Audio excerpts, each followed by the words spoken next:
Let's go. Welcome to Pinterest and SEO marketing. You are also welcome to the Facebook group as well, where we're in conversations with Rich, and Rich just showed up. Hey, Rich, how are you? Hey, Favor, how's it going? Happy good. Monday. I'm good. Good to see you again. It's been... Yeah, you as well. Thanks for having me back. I'm excited to do this. Anytime. Hope you had a great time as well out there. Oh, yeah. Had a nice vacation. Good to be back. That's amazing. Good to see you again. Welcome, Arjun, and also welcome, SWAC. It's good to see you guys here. Today, we are going to be having a fully fledged room talking about technical SEO versus on-page SEO essentials.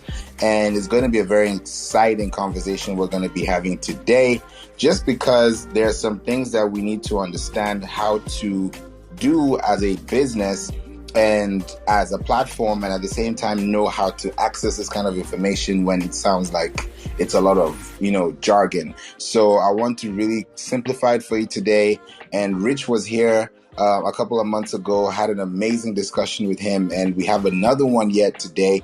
So I would love for you to, introduce yourself, Rich, and let us know who you are, what you do, and we can get to the discussion today as you guys can ping friends. Sounds good. So, hey everyone, I'm Rich. I'm an applications engineer at SEMrush. So for those who haven't heard of SEMrush, we're an online visibility, digital marketing platform. Basic explanation is we give site owners the data and insights to help them get discovered, help them get their name out there. And with SEMrush, I help oversee the curriculum, the training curriculum for our sales team in terms of industry and our product. And I do some pre-sales work. So I work with clients to help them find custom solutions within our software. And I think I'd give a couple of caveats to start. I'm not here on behalf of the company. So my views are going to be my own. And I'm definitely a little bit biased because I work with our software and I think it's pretty great. But I'm here to really talk about concepts and stuff, like theory behind it and ways you can get accomplished without a software like SEMrush. And one more thing, I've never done SEO. Little stuff here and there, but I'm more so very strong on the theory, and I've spoken with a lot of marketing experts on how they've accomplished these tasks. So I'm very strong on theory, and I'm really excited to talk about it today and help, break it down to digestible concepts for sure. Amazing. Thank you, Rich, for highlighting that. As soon as you said, I don't do SEO, I got an eyeball, looking at you like, what? So tell me the difference between the theory and the actual SEO bit, because some people get it confused, and I really want to make it simple. For sure. I've worked with a few sites, so a couple friends of mine have a website. My cousin has a website for his business, but I'm not an in-house marketer by practice. So my day-to-day job isn't going in, crunching the data, optimizing a website. I'm here to stay on, basically my role, I have to stay on top of the industry. I have to figure out what's working, what people are doing, things that Google's changing over time, and, highlight that curriculum or update our teams with that curriculum so everyone stays up to date and knows how to accomplish these different pain points within the industry. I think when it comes to the task like SEO, there's no one short list of things that have to be accomplished. SEO is largely, find the best practices, find what works for your website, and work to improve that over time. It's much like a marathon rather than a sprint. That's how I would describe it. I love that description and analogy because it makes a lot of sense and helps people to know what they need to do with their websites, what they need to do with their content pillars, and what they also need to do with their distribution. So as we're in here today, guys, just wanted to quickly let you know that if you go to my Instagram, you'll see a poll, the very last story, and that's going to be removed at the end of this room. But this replay is going to be available in the club, which is the very first replay of the club, which I'm excited for on a Monday. So this is going to be really, really hot. So if you guys want to know more about this, please make sure you go to my Instagram, and then the very last story, choose one of the options, whether it's technical or on-page SEO that you're curious about. And I'd love to, tell you guys more about it. So Rich, you've talked about the theory, and sometimes people love theory and people love practical, but sometimes people can apply the practical best practices when the theory is not fully understood or had a full proof of concept. So tell us more about the technical SEO bit and the on-page SEO bit and why they're important for people to actually focus on both and not neglect. Love it. So I look at it this way. I think technical's more about your site itself.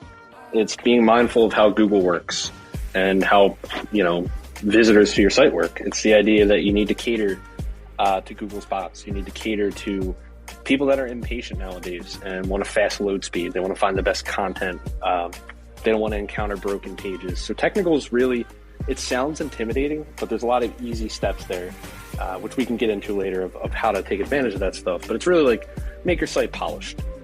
And on-page is more about content is the way I look at it. So what do you actually have on your site? What's your on-page optimization in terms of simple tags where you can put keywords that you want to show up for, and really catering to the user at the end of the day. When we talk about like theory of SEO versus practice, I think the easiest way to look at theory is understanding that Google's a business and your business trying to show up on Google. You need to align yourself with the goal of Google, which is to give users the best possible experience they can have. And that involves having a technically sound site, and that involves having very strong content that Google can promote. Now, you have highlighted something that is really important to a lot of people.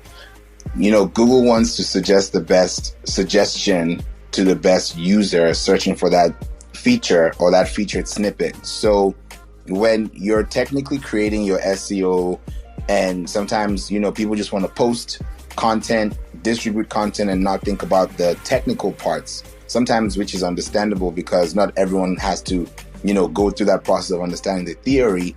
But how easy can someone take this information and not feel like it's too daunting for them to even start the process in the first?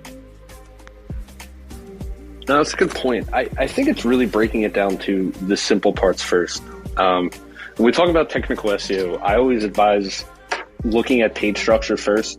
So ensuring you don't have a bunch of broken pages on your site. That's like step one.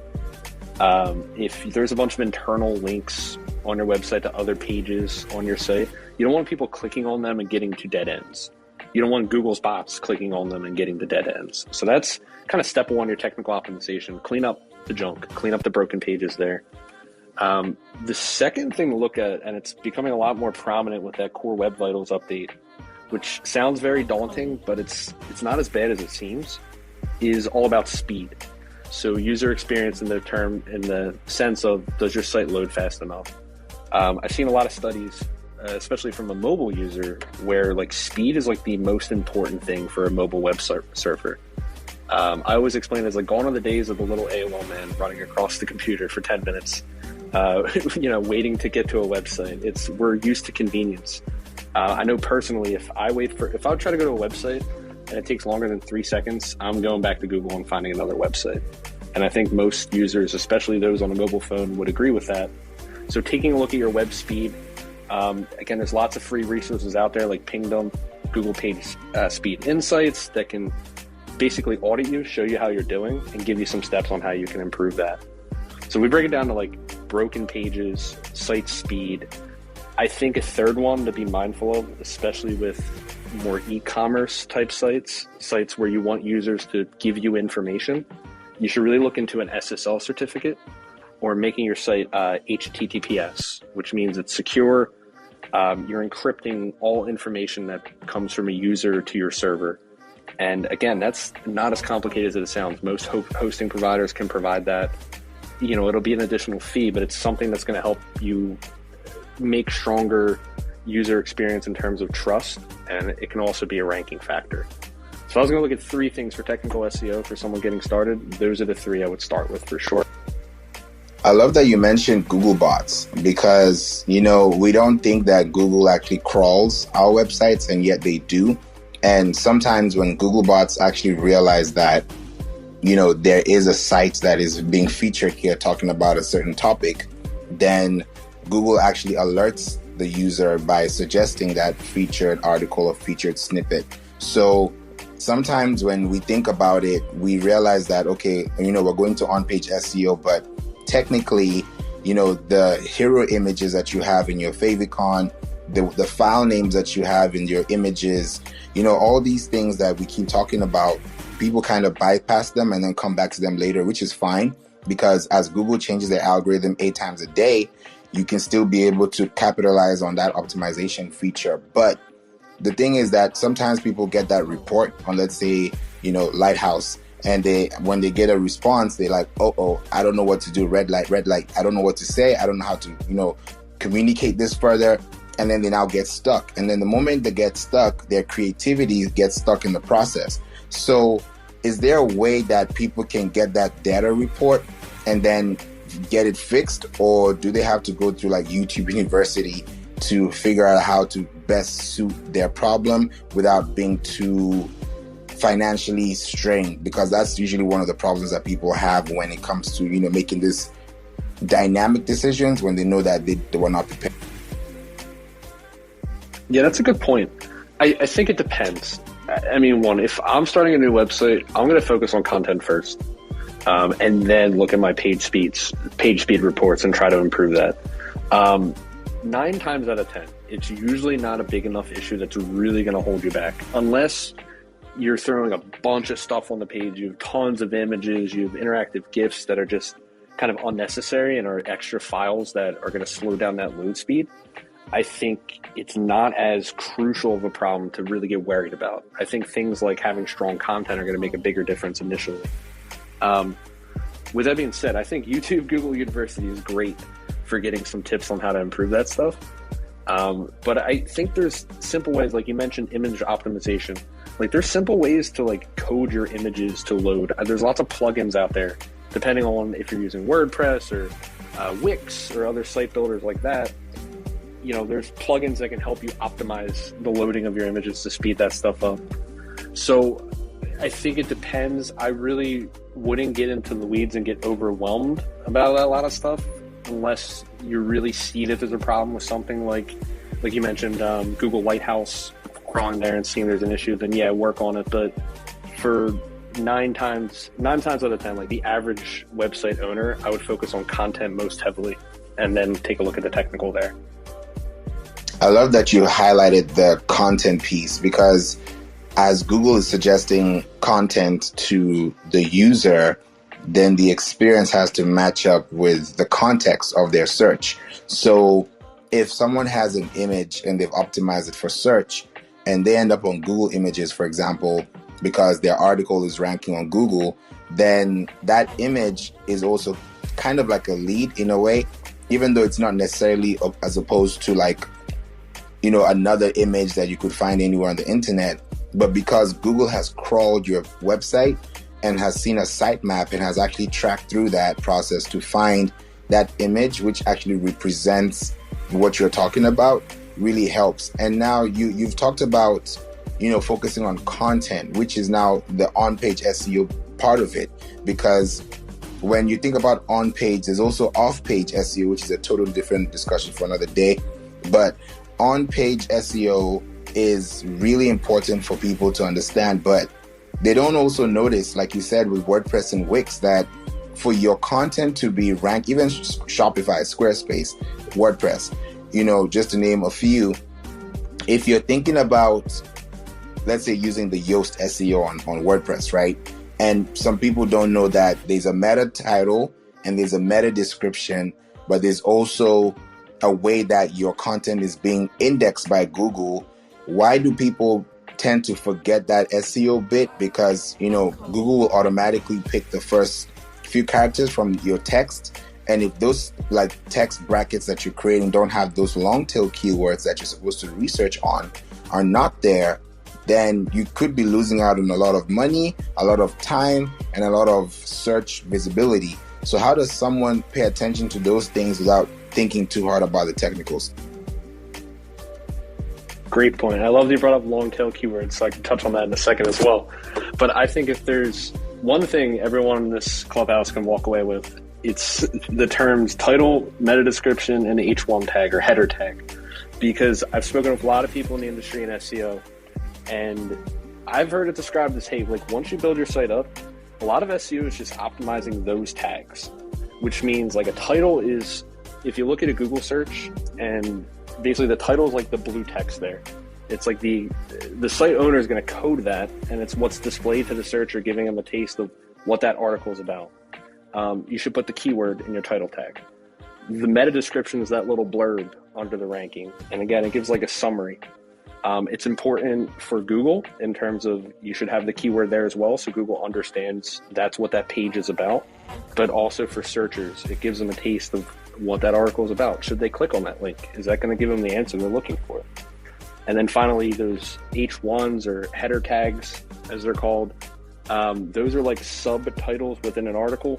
So if you go to a page and you see like bolded text at the top of the page, that's usually an H1 tag. And that's an SEO signal as well. You should put the keyword there. So a lot of SEO is just simple things like that. You mentioned Yoast SEO. I think that's a great plugin to take care of this stuff really quickly, where you can just basically get this done for all the your content pillars, essentially all the pages that you're trying to optimize for certain keywords. That's like step one. Get the keyword there, and then you did the foundational stuff at least. You mentioned the term long tail keywords. I think that's a very important concept for people to understand. And noting that, if I give an example of like, let's say you're a lawyer and you're making a website for your law practice, it's going to be really, really difficult to rank for the keyword lawyer. There's a lot of competition nowadays. You can't buy domains like lawyer.com or cars.com. There's so many websites that have content that can rank for that keyword.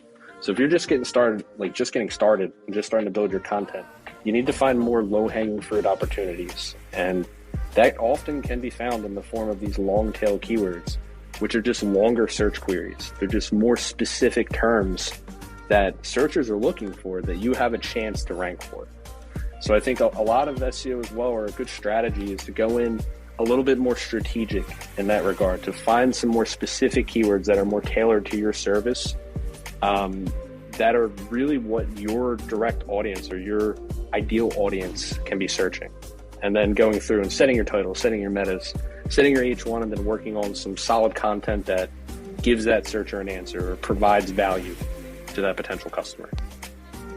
I love that you highlighted that long tail keyword strategy, because, we know about the head term keywords. We have seed keywords.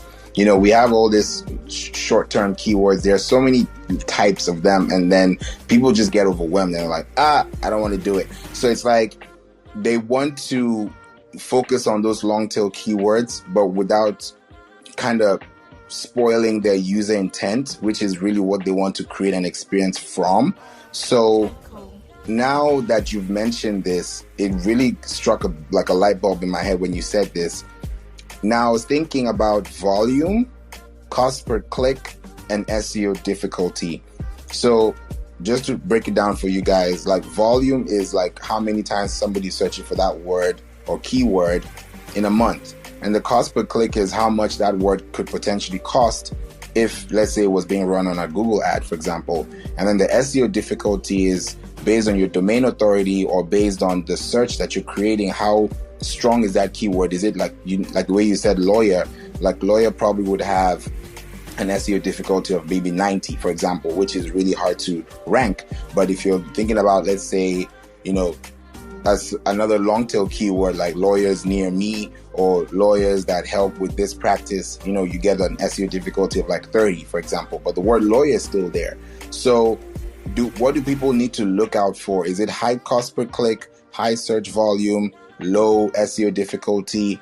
I'm just giving you one hypothetical statement piece. So how does someone look at this platforms? Like, I use Uber Suggest Pro, for example, and I know you talked about SEMrush, and people usually say, oh yeah, this volume searches are very different. You can't really, trigger them. You can't really depend on them because it's a vanity metrics. But sometimes you don't really know what the metric is if you don't value that actual, metric that you're seeing. So how does someone equate or say, okay, if I want to use this keyword because of this feature or this potential feature, how can I be able to leverage the platform and not like take 100 keywords trying to rank for one? If that. No, that's a good point. A couple ways to approach that. I think one, search volume doesn't tell the whole story. I mean, obviously, if a keyword has a higher volume, that's a bigger audience that you can cater to. So there's more potential payoff for sure. But you need to think about, what does your site do? What is your business? Even if you have a search volume of, let's say, 50 people a month, it's very low, but let's say you can get 10 of those people to your site and 5 of them convert. What does that mean for you as a business owner? So that's kind of how you need to think about keyword research. It's not just like one and done. It's trickling in over time. In terms of those metrics like CPC and difficulty, I think those are awesome to look at. I mean, my go-to for a newer business is to go for lower difficulty for sure, because those are the ones where you have a chance to get on that first page of Google, or a more realistic chance. When it comes to SEO, we kind of skimmed over this, but it's all about being on that first page.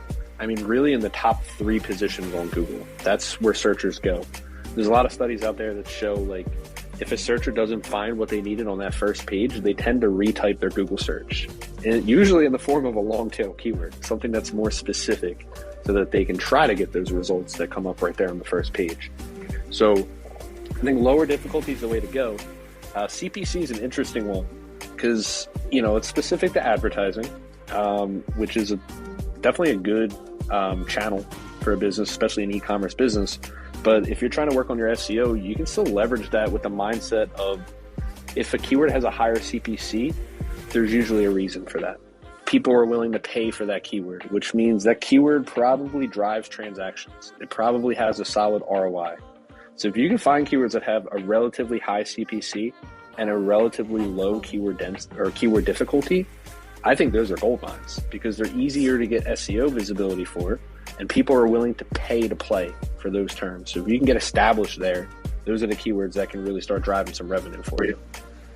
Easier said than done, but that's how I would look at it. No, you just literally, I thought about something as you were speaking, because I was doing some research earlier today, and I noticed that, for example, Pinterest marketing, and I think Pinterest marketing Pinterest marketing webinars. Yes, that's what I'm looking for. The webinar is like the long tail keyword piece. It has I think it's about 1,000 in search volume, but the CPC is like $70 something, which is absurd. Like, you don't even see that on a normal day. So I was like, if people are looking for webinars about Pinterest marketing, for example, then the way I should be answering their question should be possibly in the people also ask section, which is a H2 tag reference. So how does someone take that one word and say, okay, if I have 10 people searching for this, or if I have 1,000 people searching for this per month, but this cost per click, this CPC is really high, do you want to, how they say demand and supply, you have to really know the business, economics, weighing of scale and everything like that. So if you think about your plan and how you want to scale this, to the next level, should you be focusing on the CPC because of the way it's really high in demand with low supply, or focus on the volume and feed the people that actually need that? It depends. I think it depends on the business model. It depends on the specific keyword. But if I see a low volume and a high CPC, that makes me think. That CPC wouldn't be high unless people are willing to pay for it. So that means, although it's less broad of a search, there's less people overall searching that. That's a very actionable audience searching that keyword. So those are people more likely to convert. And if you have a chance to rank for that organically, I would focus on it, just from the standpoint of, it's probably working for these businesses. It's probably going to drive that ROI that I'm looking for. When it comes to search volume, you're fishing in a bigger pond, but I think higher search volume often comes with higher SEO difficulty as well. But if you can find those keywords that have a relatively high volume and a relatively low difficulty, absolutely. I think those are ones that at least get your brand name out there, even if they're not very transactional keywords, even if those are more top of the funnel type searchers that are just generally looking for an answer or really aren't very far in a buyer's journey. It's going to go a long way in terms of brand awareness and getting yourself out there. Well, so I think both are definitely worth it. It's just, I think, a different type of searcher. Going back to that idea of a top of the funnel type keyword, I think keywords with very high CPC tend to be bottom of the funnel type keywords. Keywords that people are closer to making a purchase for. So again, you might get a stronger ROI or return if you put in work optimizing for the. That's amazing. Thank you for highlighting that, because I've been really thinking about how to make sure that you don't feel overwhelmed by the volume and be more focused on the result and the process and how people can actually understand what you're saying without overwhelming them. Because, when you're writing an article, it's usually advised to write an article that's in, like, let's say 5th grade, 6th grade, or 7th grade level, so that it's very easy to understand and digest, so that it's not looking like a case study or a print on demand kind of feature that, has to have so much complexity into it. So the long tail keywords are great. And you mentioned something about transactional keywords. So I want to touch on that just a little bit, because, we have commercial keywords as well that we can think about, but sometimes people don't put this commercial or transactional or even navigational keywords into their meta description or their titles. So is that a bad thing if they don't do it, or that doesn't allow them to go through? Because some people end up first page on Google or the first top 3, but they don't get a click because there's nothing transactional about it, or there's nothing navigational about it. So could you touch on that a little? Yeah, absolutely. And I think you really just highlighted a major piece of SEO there, where it's like SEO is not just about optimizing for Google so that you rank highly for a keyword. It's also optimizing for clicks. So understanding that, you want to stand out to that searcher. If they look for that keyword and you got in that high spot, you might be in the top 3 positions, but there's 2 other people there in the top 3 positions that can just as easily get that click as you. So like we said before, that title tag, that meta description, putting the keywords there that are kind of a call to action for that searcher. If it's a transactional keyword where someone's looking for best X near me or cheapest whatever solution near me, you should cater to that somewhere in the meta description. You should call that out. Should have that keyword there. USPs, unique sales propositions, like free shipping on orders over $50, or a bunch of like other promos that you're running. These are all things that can catch that searcher's attention and might drive them to actually take that next step of clicking, coming to your website where they can then enter your funnel and hopefully convert and buy your products. So I just think that's a major piece of SEO people don't always think about, where it's like you're not just catering to Google. You want to stand out to these searchers as well and draw those eyes to you and get those clicks so they can actually come to you. Thank you so much for highlighting that and clarifying that point, because I tend to see a lot of, focus on those commercial keywords like best, top, ultimate. They make sense, but you can have the ultimate guide to ABC, but your on-page SEO, your technical SEO is terrible. And sometimes if you have bad technical SEO, your on-page SEO doesn't work. So I know today is a versus between technical and on-page, which is really kind of unfair. But what would you say is a better place to start and a better place to sustain as a business, technical or on-page? It's tough because they blend together. I think on-page is easiest to start. So you mentioned you have the best ultimate guide to X or whatever solution. That takes the most time, I think. Putting in the time and effort to actually craft strong content it's time consuming. So I think that's where the majority of the focus should go. But then it comes down to, for sure, optimizing for technical. So like we said before, those little things like broken links. Ensure your website doesn't have a lot of them. Google's bot isn't clicking through your site and finding garbage and broken links and dead ends. And then that page speed and that ultimate guide you have, if it's taking 5 seconds to load for a web browser, not many people are going to read it. They're going to bounce. They're going to find someone else. So be mindful of that. So I think after you create that good content, it's going in and seeing okay, what do my stats look like?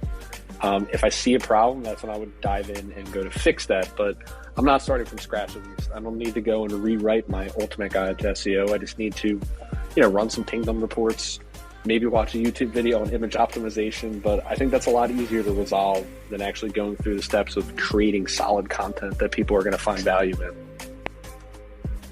Thank you for highlighting that. It now makes me think about, the experience and how people want to connect with the with the audience. And sometimes people forget about branding. You know, when you think about an article, it's literally the headline that counts. And you don't want to have a headline that is above a certain character limit, you know, which is usually an optimal performance ranking feature or factor. So when you're thinking about creating this content pillars, how strong is a call to action in your meta description, if it's there and if it's not there? I know they can both rank on Google, but impressions can also lead to clicks. But if you don't get a click, it means that you didn't impress that person well enough. So how can you be able to leverage those? No, that's a good point. I don't think it's an end all be all, but I do think it makes a difference. I've been a part of a couple studies where we looked at SEO A/B testing, which is basically for bigger brands. They would break pillars of their content into a control and variable group and then make changes to their meta description. And oftentimes, a few of these tests were just adding a USP to the meta description. So something like free shipping on orders over 50. And for the majority of these tests, they found a difference. It might not have been 3 times the clicks, 4 times the clicks, but like a 20-30% increase in clicks overall. So it might not make you super successful overnight, but I think it's the kind of thing that will make a difference. And again, with SEO, you need to look at it not like what's going to drive thousands of visitors to my site overnight, but how can I get 5 extra people to my site this week or this month? Like, that's the building blocks. That's the marathon nature of SEO that I think people need to be mindful of. It takes time to build this stuff up, but it's a gradual process that you need to see. Thank you. This is helpful a lot because, some people find this really hard to understand, but you're really breaking it down for them to know the difference and the factors that actually count. Because one thing you said right now is if you're getting more visitors per day, then that's a good thing as opposed to getting no visitors at all. And for you to get a visitor, you need to be on that first page. And sometimes people go to the second page or the third page, but they only do that if they're really desperate for that information and they can't find it. And sometimes if you don't find a result that quick, like you said, you're just going to drop off. And that increases someone's bounce rate because they were not able to, fulfill that. Just like clicking on a YouTube thumbnail that you think you're going to get all the answers, and then you start seeing something that's totally different from what you actually are looking for, because nobody wants to waste their time. So when you now think about, combining all these assets, as I may call it, for SEO, it starts to play a role in how you can be able to stay in control of your content and also in control of the user experience you're creating for your, for your audience. So I think the best way, we can really bring this, really, really down to a bare minimum is to find out how can we apply this concept across the website. Because if you're thinking about a blog, for example, right? Every web page on your website is an independent link or independent landing page, so to speak. And sometimes, for you to end up on the homepage or for someone to find your content, then that on-page SEO also has to be somewhere around your pieces of content because it's a sitemap. But it gets really critical when there's no consideration for that kind of optimization, especially when they don't know where to place it on the website. On the website, you can have, pictures all over, FAQs here, some great featured snippets that also Google recommends, but some people don't know where to place them. So would you be focusing more on trying to fix those things because, optimization can allow you to get better, and that allows you to end up even getting more indexes and more crawling to your website compared to focusing on that one blog, trying to rank it on Google and forgetting the rest of the web? No, that's a really good point. It depends, again, I think on the business model and the site structure. I think blogs are easiest to get some SEO success with. I say it a lot. Content's king when it comes to SEO, but people say like a broken record in the industry. But it's true. I show examples for like e-commerce sites. I did with my last training class. We looked at a keyword like best fishing lure near me, or just best fishing lure. And you look at the SERP or the search engine results page for that. And you have Amazon right at the top, of course, because they own pretty much every e-commerce keyword out there. But then under that, there's a blog post. Here's the 10 best fishing lures. Under that, here's the best 25 fishing lures. Here's the best freshwater versus saltwater fishing lures. So it's an e-commerce transactional keyword where you would think product pages would rank, yet Google's showing content. So I think blogs make a big difference. But when it comes to your overall site structure, you should be doing this for every page on your site. Every product page you have, let's say you're selling, custom t-shirts, the keyword custom t-shirt, or, a more specific long tail keyword about what type of custom t-shirt should be in that title tag. It should be in that meta description and should have it in an H1. So you should do these things on every page of your site, but you should be mindful that you're probably going to see the biggest impact on those blog type pages, those, more long form content that's more adding value to a searcher and giving answers to an audience that wants an answer. That actually hits home, because now the questions that are being answered are the questions that are being referred to by Google to the person who's going to look for them next. Because if you click on freshwater versus salty water, for example, and somebody else clicks on the best 5 or the best 25, and there's this theory, and correct me if I'm wrong, but odd numbers do better than even numbers, which is still kind of shocking to me, but I see it work. So when people start thinking about applying that context across their pages, does this become like a brand structure, just by default, or is the user experience really going to help when you look at the Google Search Console for that kind of impression performance? That's a good point. I've heard of that concept, the odd numbers perform better than even. And I kind of see it out there. It seems like, we have a lot of tools in SEMrush that break down, here's the articles being written about this concept. And I do see that a lot, 15, 5, 3. They definitely seem to be a little bit more prominent there. I think on that note, and looking at headline research and whatnot, it's very helpful to understand what's already out there and use that to your advantage as a site owner. So if I'm trying to create content about, the best fishing lure near me, what else are people writing about? What's already covered? What's already doing well? How can I take these ideas and apply them to my own site? If I see everyone's writing about the best 3 or best 5 fishing lures, I should probably follow suit. You mentioned the people also ask in questions on the surf. I think it's a really good practice to incorporate that on the blog post I'm writing about. And again, I think those are things that can help you show up in those search features, but also cater to the audience that's asking that question as well. So you're kind of taking that next step potentially for those searchers.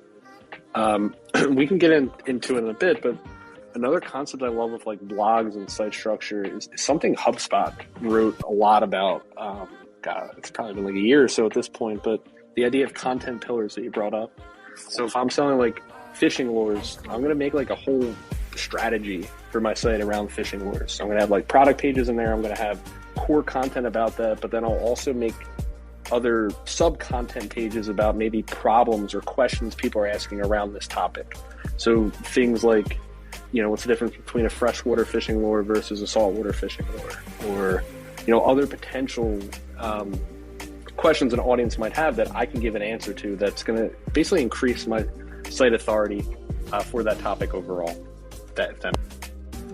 Oh yeah, definitely. It makes a lot of sense, because even the people also ask section, I believe, is a H2 tag reference or heading 2, because those questions are being asked and those questions are already on somebody's website.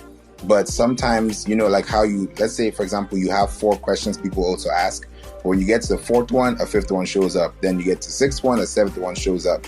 So it keeps going down like a rabbit hole to the point where you actually get tired of searching and you actually get your results, because people like to compare results before they make an informed decision about what they're trying to do, at the end of their search or at the end of their buying journey. So you mentioned a lot about site structure, which is important. And do you think it's better for people to have it in an internal link structure where they click on something and they go straight to another page that refers them to something that they're looking for, which increases the watch time, or have an external link where they can now purchase whatever they're looking for, that is maybe an affiliate or something on Amazon, for example, or just a landing page that somebody else also owns as a reference? That's a good question. I think largely depends on the business model. I think being mindful, we talked about there too, of the buyer's journey as well. Maybe both, maybe if it's like a very top of the funnel type keyword, like what's the best, and then you have additional pieces of content that drill deeper, like other questions people are going to ask before they make a purchase, that through keyword research, that a lot of people have the same question that you can address there. But I think if it's a more bottom of the funnel comparison type article and like what's the best, that could be a good time to just place those external links right then and there, like write about each of those products that you're referring to. And, hopefully at that point, if you're putting good content there, it can lead to that conversion on the external site if you're one of those affiliate sites that gets a kickback on commission from those sales. But for like a regular e-commerce site where you're selling your own products, maybe, I think doing both, like having learn more type pages there, but also links to your own products where they can go and take that next step if they're interested, if you caught their attention with that piece of content. Yeah, I agree so too, because that really changes somebody's process, because the more you write or the more you display, the more accessible you are, of course, and of course the more they trust you, because if you have one blog that's ranking and there's nothing else that's ranking on your website, it's kind of like, okay, so what are you doing with your time, or what are you doing with this content piece? Because I noticed that if an article is doing really well, then tendency is that they want to have other related articles so they can support each other and then interlink them back to the one that's already top performing, because Google is going to crawl it and look for other referring domains or referring links as well. So you're right, technical and on page, they're both as important, for internal and external linking, because that way you're not so focused on, trying to stuff all your keywords into one article. But as long as somebody is getting that information piece, it makes a lot of sense. And, you mentioned about the long tail keywords earlier and the site structure, and this really caught my attention. And I want to know what your thoughts are. If you think about the H2 tags, where you're answering the who, the what, the why, the 5 W's and 1 H, for example. Now, when Google responds to that question, sometimes, and I've noticed this, and it just caught my eye, and I was like, this is weird.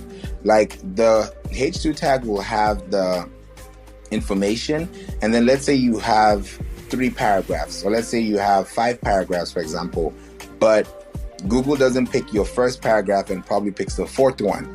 So just because maybe you repeated that keyword, or because it was a long tail phrase that you were able to reference back, how does that play a role in your site structure? Because if you don't place, let's say, a YouTube video at the top of your article and place it somewhere towards the bottom, that might change your ranking position just because of the way the crawling goes, when Google bots are also checking out your site. So what's the best practice for people to pay attention to when they're trying to structure? No, that's a good point with those type of SERP features, like that people also ask. Or the other one that's big is the featured snippet, where it's like right at the top of the SERP. Google basically give that excerpt from your site that they think answers the question. It's tough. I mean, I've heard schema playing into it. I think that's not always the case, and it's a little bit too technical for most site owners. But I think the golden rule is being clear and concise with the paragraphs there. For those H2, people also ask, I think it's, again, concise, putting that long tail keyword there so that, Google's going to want to display that. And for featured snippets, sometimes it comes down to how you're actually displaying it. And what I mean by that is, does it need to be a paragraph or versus a list, a table, if it's more product spec type things? So it's being mindful of what Google's looking for that. And a lot of that can be keyword research. It can be searching the keyword yourself and seeing what they're displaying. This goes into, I think, a major facet of SEO or just marketing in general, which is competitive research. And that's not always going right to the site, but it's going to Google and being all right, who's out here? Who's winning? What are they doing? And then what ideas can I take for myself? What can I borrow and what can I make better? So I think having that mindset of what's working, what can I try, is the way to go, because it's going to be different in a lot of cases. Oh yeah, definitely. And there are so many pieces to the puzzle when you're creating content for Google, but more importantly, your images could actually help as well. I noticed something really different when you have a hero image and that image is the wrong pixel size or the pixel format. It could hurt your ranking, and it's actually surprising to know, because those pictures that are being seen, whether they're stock images or royalty free, or you actually took them and it's your own copyright IP, then it could change a lot for people, because people are visual, and if they see something that they like, maybe that's their favorite color, or maybe that's something that they're used to seeing, it can really help with them staying on there. But you mentioned about making sure those long tail keywords are there. Now, with the hero images and with the alt text, you talked about schema as well, and people are looking for things near them, and you're getting the best geotag location right next to your address or your county or your zip code. Those things actually change your dynamics, because what I'm searching for may be different from what you get as a search result on the SERP. So to stay ahead of the game, especially when you have a site that is so fresh and maybe your domain authority is a 1, how can you be able to use other internal links or external links to leverage your authority on the app? Because I talk about Pinterest here a lot and how you can be able to use that domain authority leverage as a business owner, but sometimes people don't even have that featured asset to, create that experience. So what do they have to think about so that they don't feel like they're being overly, overwhelmed with the information and not doing anything about what they're saying? That's a good point. Couple of parts. So Pinterest, social media, that all blends into SEO. There's some people in the industry that argue no, social media doesn't affect your SEO, but I've seen a lot of studies that argue that it does. I think it does. So I think being active on those platforms, at least as a form of content marketing and getting your stuff out there to another audience, I think will start to make a difference with your SEO. SEMrush did a study, probably been 2 years or so now, on ranking factors, and we found that just site traffic made a big difference. So a lot of people argue that backlinks are most important for SEO. Those are tough to get. That's something you can have a largely content-driven approach. And what I mean by that is I'm going to put good stuff out there, and it's going to be so good that people are going to reference it. That can be images, to your point. So let's say I'm a marketing site, I'm an agency, and I'm doing this. I'm explaining to people how to do marketing. I might create some infographics out there that they're cool, they're captivating, they get people's attention, and if people start to link to that in their content, well, that's a backlink I'm now getting to my site. That's going to work on increasing my authority over time. So backlinks are an important piece. I think there's easy ways to go about it, but that takes some time to really get established. So I think taking advantage of other platforms like Pinterest, Facebook, Instagram, getting on content write-ups on other external blogs that can reference your stuff and drive people to your site will make a big difference in terms of your authority. So again, SEMrush found that having more traffic to your site led to stronger SEO. So I think taking advantage of those extra channels besides just Google, where you can get traffic, will help you in the long run. We'll start to make. Yeah, I believe so too, because once you're getting used to a certain type of structure, it kind of helps Google to understand that you're serious about what you're posting.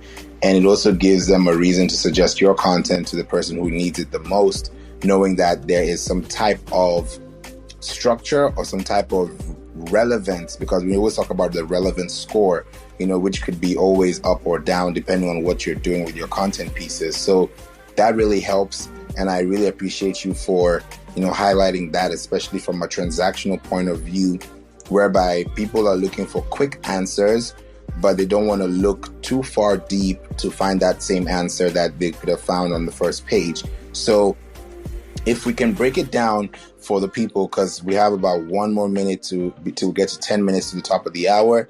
And if you have any questions, the hand raising is open to everyone. So feel free to raise your hand and welcome, just come to stage and come and have a discussion with us, because we're talking about these things, but you may have a question that is probably unanswered after what we've discussed today. So feel free to raise your hand, but 5 minutes to the top of the hour, I'll be closing off the hand raising so that we can be able to wrap up. So Rich, could you just break down for us, because we've talked about technical, we've talked about on page, and there are a lot of things that people don't know. It's because it's so deep into the traffic, into the search. But could you just break it down for us in at least like 2 minutes on how you can be able to focus on your technical, your on page, without hiring an SEO person, for example, but you might need to do one anyways, but just for you to have that sanity and that clear scope so that you can actually be able to have a good playing field for your business. Then we'll go to Ismail. Cool. I think on page is easiest to approach yourself. I think that comes down to being an expert at what you do. You know your business better than anyone else. So provide that value out to your audience. So that comes with creating good content. We've talked a lot about questions and giving people answers. So that's where a keyword research tool can come in handy. I mean, you can do this yourself on Google. You can do this by just knowing your audience and understanding what problems you usually hear from your clients that you can put out there on the web, that you can answer in the form of solid content. So when it comes to on page, it's good content. It's those tags we've talked about, like the title tag, the meta tag, the H1, the H2. Again, it's not complicated. There's plugins out there like Yoast SEO that make it really easy. And it's just being strategic. If I create a blog post about, I'm using fishing lures a lot, but let's say I sell fishing lures and the best saltwater fishing lures, I'm going to put that keyword in my title, my meta description, my H1. And then I'm going to create good content. I'm going to put it on the body of that content as well. So on page, I think you can do yourself. Technical, there's a lot of very overwhelming facets of it. There's a lot of code heavy stuff that I'm not good at, and it's overwhelming to me. But I think there's simple ways to approach it. I think just taking a good look at your site structure, ensuring there's not broken pages there. There's lots of tools out there, I mean, SEMrush included, where you can crawl your site and find issues that are there. If you find broken pages, again, there's plugins that can help you take care of this. You can either get rid of it or you can redirect it, which is, again, a Google search can explain that pretty well. And a lot of hosting providers make that easy through plugins and stuff, but cleaning up the broken pages is huge. Then I'd say take a look at site speed, because it's becoming more important with that Google Core Web Vitals update. So again, there's a lot of low-hanging opportunities there. There's a lot of plugins there that can help with that. Oftentimes image optimization goes a long way. And then finally with that technical, it's probably that SSL certificate I talked about before. If you're an e-commerce site, I really, really, really recommend getting an SSL certificate. It's going to make your site secure. That's something your searchers or your clients are going to be looking for. If anyone's not sure what that is, the simple way is if you go to a website and you see that little padlock in the top left corner of a URL, that's Google telling you, the searcher or the customer, that that site you're on is secure. And that means if you give them your credit card information, you're fine. You don't got to worry about anything. So you as a site owner should do that for just the trust you're building with your customer, but also that's a ranking factor. And again, lots of plugins out there and hosting providers really usually offer that. They make it pretty easy to do. So all in all, I know that was kind of a tangent, but I'd say start with the on page, create good content, and then go in and look at your technical and do the easy stuff first. If you find there's major problems, you could hire a freelancer for one-off job here and there. And, some people, I like to nerd out on this stuff. I didn't go to school for this. I went to Google University. I watched a lot of YouTube videos. I read a lot of articles. So I think a lot of this stuff isn't as complicated as it sounds. There's a lot of good content out there that walks you through it. But yeah, that would be my advice. Thank you so much, Rich, for just bringing so much value to our discussion today and the Pinterest and SEO Marketing Club, where we've been able to inspire, educate, and empower people with knowledge just so they can be able to learn better about their whereabouts, of trying to get better on the platforms that mean the most to us, which is social audio, social networks, social platforms, and not neglecting, your website, because that's really your digital real estate. A lot of people think, oh, I'm on Facebook, but when Facebook crashes or when Instagram crashes, you don't know what to do with your business. So it's really good to keep those things in check so that you don't really lose out on, what you could potentially be getting. So thank you so much for highlighting that. I really appreciate it. We have 1 more minute before I close off the hand raising, and I'm going to, pass it on to Ismail. Thank you so much for joining us. It would be great to hear if you have a question or you have an add-on for us. Hey, Favor. Hi, Rich. Thank you so much for creating this room. I gained a great deal of value from it. My question is around the EAT concept in Google for quality content. So could you briefly describe how would a blogger or a entrepreneur measure their EAT metrics to make sure they rank properly? Thank you. That's a really good question. So if I'm right, EAT is expertise, authority, and trustworthiness. So I've heard this come up a lot. I know that was part of, I think it was the Medic update with Google back in the day. That's a good question. I think expertise comes down to how well you cover it. So a lot of that can go back to that competitive research aspect. So, you're an expert on all, you can put in the value that you can deliver. But I think another approach that comes up is like the skyscraper technique I talk about sometimes, which is like see what's out there, what else people are writing about, and cover those concepts as well. Like ensure you're being comprehensive enough with that content is a big part. Authoritative, I think, largely comes from backlinks.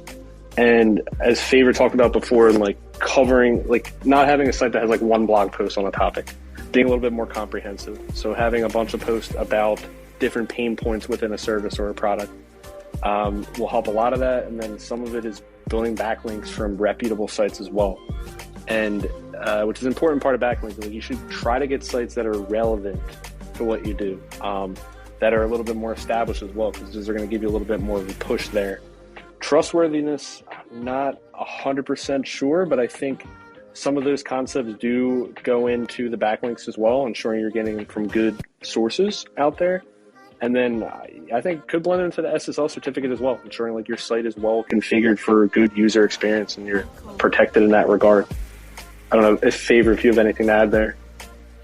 Yeah, you literally nailed everything. I really appreciate that you highlighted that, sequence, because when you have a site that is authoritative, that also tells Google that you have a domain authority that stands out. Your domain authority could be 5, but you have content that is ranking. You can search for it. So you don't want to just write content for Google because you have content for Google. But I think you should also be looking at your Google Search Console. That's if you've connected it to your website. And then look at your performance rankings and see what are the words and impressions that you're getting on your site. And then look at those long tail keywords and then match it back to what you have been doing organically for your website. And then look and see, okay, I'm getting impressions for this, but I'm getting 0 clicks for this. So how do I use this keyword to help the person that's trying to get to this particular article and finding it, and then finding you worthy of, staying on the site? Because that way that allows someone to become even closer to their problem being solved than you just, spewing out content that is just like, okay, it's rankable, it's, use image optimization, video optimization, but you've not really helped them. So I think at the end of the day, just to add on to what Rich says, is that you want to have a call to action that is going to allow them to stay longer on your site. And what is that call to action? You want them to join your mailing list. You want them to buy the product. You want them to refer to this link. You want them to learn more, or here's a podcast for this. Because at the end of the day, people spend on average, it's way less than what I'm about to say, but if you have a good audience, you should be spending between 1 minute to 2 minutes on a site. So if your article is 5 minutes, then for reading time, for example, you want to be able to allow people to read that halfway through. Because if you have an article that's 5 minutes, then in 2.5 minutes, you should be able to have address the problem, solve the problem, and let them know when to come back. Because the article is for Google to index, but more importantly, you want the user to have a better experience when they are finding your content that is researchable and is also creating that mindset to stay connected to you, so that when you have another related article, they can know your article, they can know the language, because the language you also speak, the jargon that you also create, is also going to be something they're going to be getting used to. So I believe it's in that whole trustworthiness that allows people to stay connected to your site throughout your process of building links as you keep going. So I'm glad that, you were able to bring this question to our table today. But was that able to help you answer your question? Absolutely. Thank you. You're most welcome. Thank you so much for highlighting it. Rich, is there anything that you want to say real quickly before we close? Because we just got to the top of the hour. Yeah, for sure. Well, thank you for everyone who joined in. This is great. Feel free to connect with me on LinkedIn. Send me any questions you have. Connect on Clubhouse for sure. I don't sell for SEMrush, but I coach our sales team. If you're interested, reach out. I can connect you with a rep to, our sales reps are very consultative, so they're not going to try to sell you, but they can show you things you can take advantage of if you're interested. But again, a lot of things I talked about today, there's lots of resources out there on Google. There's lots of resources in our blog that can help you get started at least. I think first step with SEO is to get started. Start taking those steps and work on building it over time.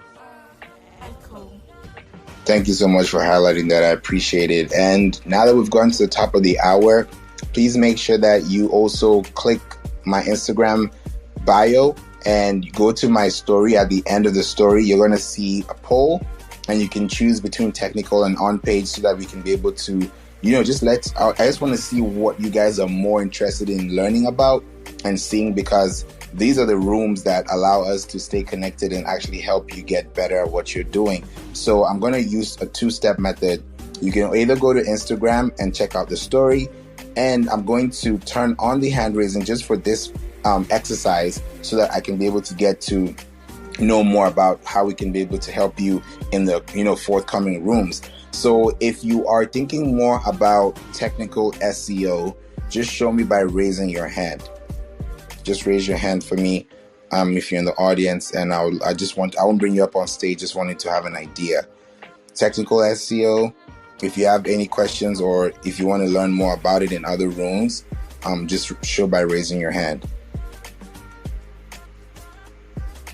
Okay, so we got 0 for technical.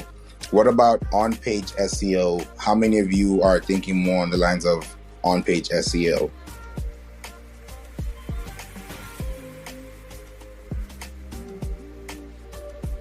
Okay, so this tells me that nobody raised their hand. So I understand that possibly there's a lot more work to be done, which is totally fine, but I really understand and I appreciate the fact that you are able to listen and take this notes, because it can be overwhelming and sometimes you may not know what to do with the information. So the replay is available in this club and the Pinterest and SEO Marketing Club. So feel free to invite other people and also join this club so you can learn more about how you can be able to use your SEO for better.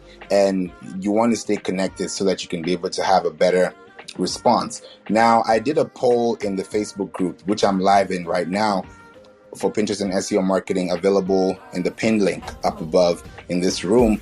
And tomorrow at 1 p.m., there's going to be a room Eastern time to tell you about how to prepare, to increase your sales revenue for 2022 with a strategy. So these are things that you're going to need to help your business grow and expand.